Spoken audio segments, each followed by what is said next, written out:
And here we are on Daybreak. Ladies and gentlemen, in the upper right-hand corner of the map, we have our red Terran player from Evil Geniuses. It is PuMa.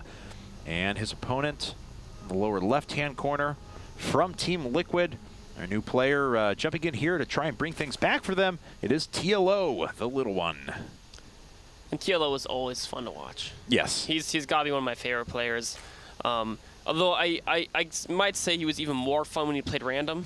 But he still is really fun. Just because, I mean, if you're playing random and you have like 10 strategies for every race, that's like 30. Whereas now maybe he's got like 15 for his Zerg or something. But it's still always, he always comes up with something new. It's always fun. Yeah. And even when he doesn't, he'll play a standard builds often, but he'll put on his own flair of tactics. You know, he loves to try to outmaneuver his opponents. He loves to put a couple units in a variety of places. And on Daybreak, it's going to be interesting. Daybreak's a pretty straight-up map.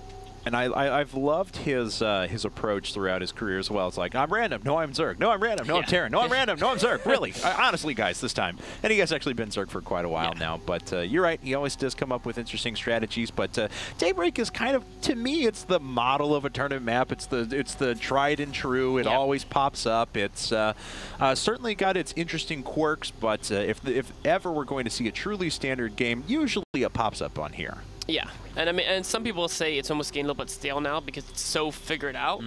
But I think TLO is going to have a little bit of plan here. There's a couple possibilities.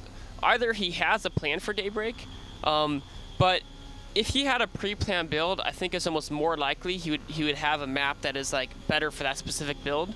Whereas Daybreak's such a generic map, maybe he just really has a strong confidence in his late game TVZ. And Daybreak's, you know, one of the maps that almost always goes to late game. And he's just like, okay, I'm going to play a solid game, get to late game, and I know I have really good late game control. I know that, you know, PuMa has these amazing mid-game pushes. If I can survive those, the map to pick would be Daybreak, because that's, you know, one of the best survival maps, basically. Yeah, well, PuMa's going down the same route we saw last time. He's going for gas right after his command center first. Barracks coming up right after that, so nothing different from what we've seen from him. TLO, of course, going for a market difference, delaying that speed. It's something we've been seeing a lot out of players going for that 4 or 6 queen build to start things off and make sure creep spread just runs rampant through the middle of the map. Yeah, so it's a little bit different from Xenio. We're going to see, is he going to go for a really fast third? Or is he going to, you know, opt for maybe some delayed gas? It looks like it's going to be gasless third at this point. Yeah, we'll certainly find out here in just a second, though, but he is building up quite a few resources. We'll, of course, want another 2 queens here before he does anything else, but nothing else should be all that changed. Excuse me, and there's factory, double orbital commands coming down, so as long as PuMa doesn't block himself on 70 this go-around, then everything will be pretty much the same as we saw last time. Yeah. And Daybreak is actually one of the better maps for mech. One thing you do have to be a little bit careful on Daybreak is the walking distance from your third to your main is fairly long. So if a Zerg is throwing roach drops in your main while they're pressuring your third straight, that can be a little bit tricky on Daybreak just because that walking distance is a little bit far. But I mean, as long as you make a good missile turret ring and you can throw some siege tanks everywhere, the overall crossing the map distance is long enough that mech is just really, really strong on it overall. Okay, so we certainly expect him to go down that route then again. You know, I mean, I love late game mech TVZ on this map as well. Whenever you have, especially when the fights are revolving around the 4th bases that are in the middle of the map. Looks like they're using a version here, the ladder version, double Vespian Geyser 8 mineral patches, so a little bit different than the IPL version, but no big deal if they want to play on it, that's fine. But you have these really strong entrenched positions and these huge Broodlord Infestor pushes through the destructible debris, and they're just so much fun to watch. Yeah, definitely, and there's a lot of good positioning too, because I mean there's that destructible debris path is kind of narrow, but as soon as you leave it, you can set up these giant concaves, you know, basically surrounding the army that pushes in from 270 degrees. Yeah. And I mean, and that's where, you know, fungals get weaker, tanks get weaker, as being the attacker player, whereas the defender player, if they have fungal growth or tanks, of course they can just devastate the army that's coming through that path. Now, on the flip side of things, of course, sometimes you get 4-hour-long mech TVCs on this map, so it is certainly a possibility. But for now, everything's looking pretty normal. 5 queens up in total for TLO, not making a 6 at the moment. So 5 queens seems to be the number for our Liquid Zerg players. So it looks like PuMa's actually not opting for mech. He's getting a double eBay in his stem. Yep. TLO did take that very, very fast third, just starting his gases. I think it's his 3rd gas he's starting now. and a double Evos. So getting his upgrades a little bit, actually roughly about the same time as what Xeno was doing, but doing things in different order to get speed. As that's speed coming up right now, so quite a bit later, but of course he's just going to defend behind a bunch of Queens and some Hellions and the, Spine Crawlers. The Hellions don't even care, they just rush in and actually going to pick off some larvae as well. Oh, and one drone went down, another drone just barely escaped, and I think he didn't even lose a single Hellion there. No, he kept all 4 alive, so... One's probably running on one wheel right about now, but it's still it's still running. It always makes me crack up though, the concept of like hit points and how much life something has, because if that is sitting at 2 out of 90 hit points, unless it's like magical armor and you just need to bust through it with the last shot, then how is it still doing full damage and moving exactly at full movement? That's we need the true RTS, the next mod that has the that has damage done to structures over time and done to vehicles over time.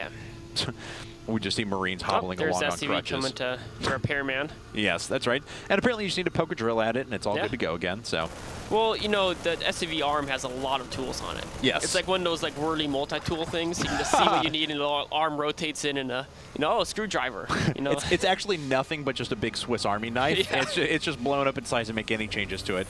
Well, unfortunately, PuMa was actually a bit supply blocked there for a second, but everything's back underway, and he took the time to put down all his add-ons and make sure that his infrastructure was in place. Yeah, he did take a 33rd quick command center, and this game we're talking about how that Hellion Banshee is becoming common, but PuMa opted for the fast stim, the fast medevacs, and of course the fast upgrades as well.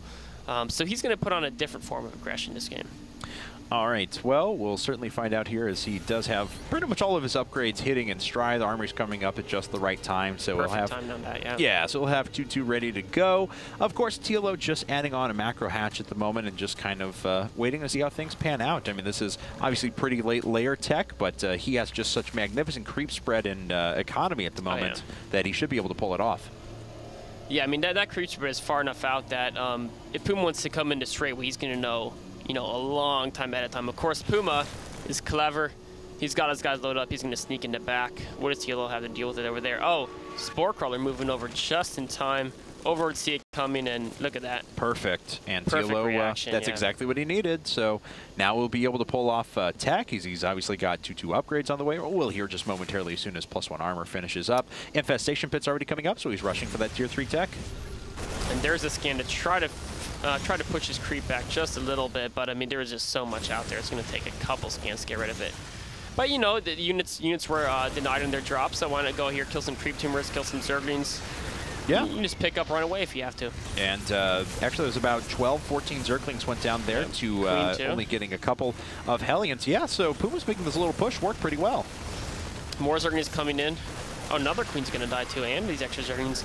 Now, where's TLO's mass Zergling count that you expect to see come here and surround it? They're kind of coming in piecemeal. Man, he has been delaying so long. He only has 27 Zerglings on the field right now. He's been putting everything into economy, everything into upgrades, everything into infrastructure, and has been delaying for so long on any attack units that it came back a little bit to bite him there as he loses all of that great creep spread. Yeah, and I think he only has like one, or no, he's still a couple active tumors left, but not very many. And once all that creep spread is dead, and he lost the Queens, it's much harder to replace. Oh, very good reaction time. PuMa does lose about 1 medevac's worth of units there, but he picks up quite a few. Definitely efficient. Yeah, and with all the damage he's done, certainly. So instead of the traditional 1 Marine to the Watchtower, he sent 3. Unfortunately, they still all died, but it was, it was a nice thought. You don't want anyone got to get too lonely there. Well, this is a pretty good attack here in the top left-hand corner. It's going to need to be responded to by PuMa, but he's going to try and do damage of his own. The bunker's not quite up in time. The bunker's not up in time. There's a lot of Marines, though. Baneys are rolling in. They do have speed, but some nice bleeding by PuMa. Yeah, that was pretty well done. Only a couple of workers have fallen, and that was cleaned up pretty well by PuMa. And it seems like PuMa has all the moves so far in this game. He does, and it looks like he's maybe able to get a hatchery for his credit. No, the Zerglings are finally going to be able to clean that up, but so much damage done. And yeah, it's going to be much easier to pick off later. So at this stage of the game now, we see Tier 3 tech coming up. Passenger glands are on the way. PuMa has been able to do some damage. Does he kind of keep the gas pedal on and keep trying to do these the multi-pronged harassment, or does he kind of sit back and wait for his army to get a bit bigger now? Well, he hasn't started his 4th command center yet, so I definitely think he's going to try to do some really big 2-2 push. Unfortunately, he doesn't have that mech attack that allows the tanks to really one-shot the Zerglings. But even without it, I mean, the 2-2 Marines are just so strong. Especially with his Mach-Crease showcase. He might just do a lot more drop harass. Although I would have expected to see a 4th command center on the way if he was going to just do drop harass. Yeah, that actually makes sense. So because now, as we can see, he lost a lot of economy over at the 3rd. Yeah. He didn't have a ton of workers over there. The 19 workers killed has been through a couple of waves, but that's certainly going to be a pretty strong hit to him. And he is still dropping, but no 4th command center yet. Yeah, he's going to do a drop at the top as it'll either be the, well, there's actually multiple drops. There's one coming into natural right now. This is more the distraction drop, trying to move guys out of position, and he's hoping to knock out the top left base with his other drop. Meanwhile, he's pushing with, I think, is that his main army? Oh! No. Ran into a lot of baitings there. That was not good. No, not at all. He's going to try and pick off this hatchery one more time. Not a great position for the Zerglings, but the Bailing finally gets on through and takes those units out. That was the MVP baiting right there. Now, this squad was supposed to be about 20 Marines really plowing through and doing a lot of damage. Unfortunately, their numbers are cut down a little bit, but they will be able to take this watchtower, try to get an eye on what TLO is doing. Infestors just come out just in time to get those fungals off. And you know, PuMa's last set of attacks has really been deflected just amazingly by TLO. Yeah, that's about what I was going to say, because there was a while there with the first round of attacks that actually did very well, where TLO, okay, well, I'm rushing for tech, I'm rushing for economy. This could actually come back to bite me a bit, but he's held these last few so well that, look at that, Ultralisk Cavern's on the way. He's got all of his relevant upgrades coming up, and he is moving right into Tier 3 tech. He's definitely going to maintain his upgrade advantage, or he's right now it's equality, but he's going to get that 3-3 first. And, you know, PuMa still doesn't have that 4 CC, so PuMa really needs to try to make something happen before this Ultra surge hits. Well, here comes TLO once again. There are 3 siege tanks in position, though, so this will do a little bit more economic damage. Actually, doing a pretty good job with a bit of position on its Zerglings is a nice move, and a lot of SCVs have been dying to splash damage as well. That's what I was about to say. Those tanks have killed more of their own units than anything else, and that's now 21 workers in total killed. All right, so here comes PuMa rolling up through the top left-hand corner. He really just wants to get this hatchery down. It was so low in health. And it looks like TLO is finally going to have to give that up. He's got a new 4th almost done, though, and he does have the Ultras in production. So he's not too heartbroken about losing it. You know, he's definitely made PuMa work for that one. Yeah. Man, these have not been cheap games so far. No. This is the shortest game we've had at the moment, and it's almost 18 minutes in already. So if this is any indication, we could be in for a very long night of StarCraft. So I think TLO here is he's going to try to trap this army, but he might not move on until he has those 3-3 upgrades. It actually looks like he seizes the moment. He knows not too many Marines. Zerglings come in, and they should mop this up without a problem. That was really, really good surround, too. I mean, make sure that he takes out absolutely everything, and PuMa down to just his medevacs now. He is going to kite away and take as many units as he possibly can. Are coming in. Oh, nice spread on that. Yeah, splits up his medevacs pretty well and minimizes the damage he would have taken. Yeah. Oh, another drop coming into the main. Fortunately, drones are here to answer it. Drones with Ultras leading them are much stronger than without that Ultras. Yes, usually want those. I mean, drones, don't get me wrong, I don't even know. The Claws is actually what the name of their attack is. It's nothing more advanced than that. Not so great, but the Ultralisk Cavalry may get focused down here. No! Oh, Baiting's coming just in time to save it. Wow! 3 more Marine hits and that would have gone down. Jeez, just 20 hit points. Actually, it was at 18 hit points there for a second. That was so close, and PuMa's got to be kicking himself a little bit. He did force a cancel on... No, Kindness Plating did just finish up. Never mind. So Kindness Plating finished up. Because you do, I mean, for those of you who don't know, you do get upgrade amounts returned to you when the structure that's upgrading it is destroyed. So it's not like you have to cancel it. You can just kind of hope that it'll finish in time. Cross your fingers.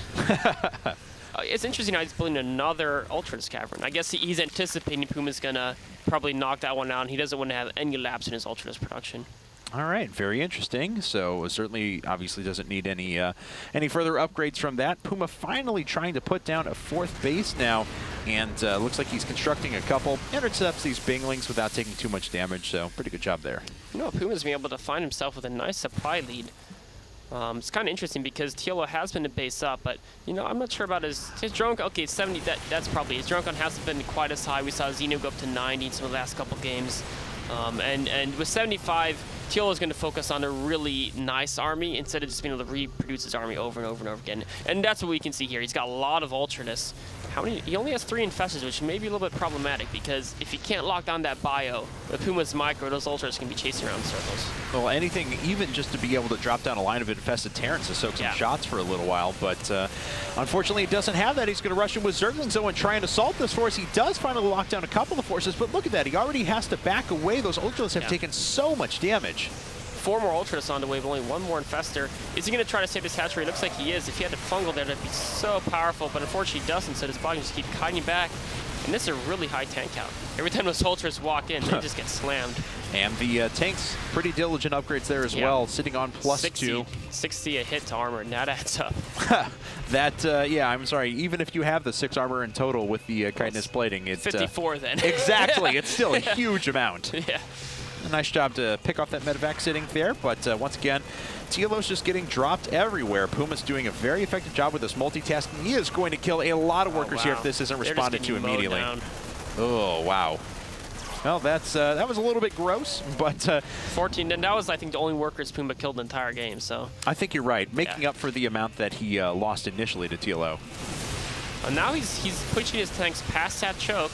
So if TLO does want to go in, he will be able to get a lot more surface area than he was in the last game. But does he have enough? Find out. He's starting to rush his way through here. He's even going to bring in some units from the back as well. Does he have enough to keep pushing through this? The tank's actually getting cleaved through fairly quickly with the AoE from the Ultralisks, but there's still so many bio units behind. Bio, and there's no fungals to lock them down. Without fungals, I mean, bio and medevacs is not going to die to anything but short of fungal. Yeah, and so just the sheer Marauder count right now is staggeringly high. And there's GG from TLO. And look at that. PuMa takes 2 games in a row and puts EG up 2-1. All right, so very good game played from him.